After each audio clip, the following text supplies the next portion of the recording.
Hey guys, in this video, I'll be going through the fourth most popular kata or code challenge on Codewars. The problem is called Vowel Count, and the instructions are: return the number, aka the count, of vowels in the given string. We will consider A, E, I, O, U as vowels for this kata. The input string will only consist of lowercase letters and or spaces.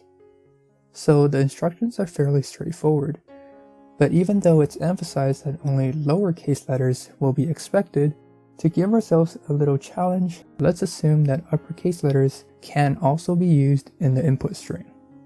The most intuitive method is to use a simple for loop. We can set a variable called vowels to a sequence containing the letters A, E, I, O, and U.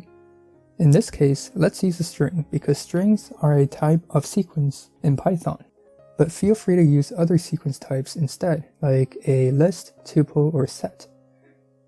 Okay, now we just need to loop through each character in the input string, and if the character exists in our sequence, we add it to our count.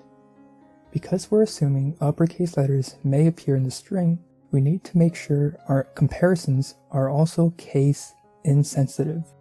This can be achieved by using the .lower string method and setting our sequence to only contain lowercase letters. Okay, perfect. Now let's take a look at a slightly fancier solution. I'll call this the Pythonic solution as it uses Python-specific language features to solve the problem. The main idea is the same as before. We need to go through each character in the string and increment a counter every time we see a vowel letter.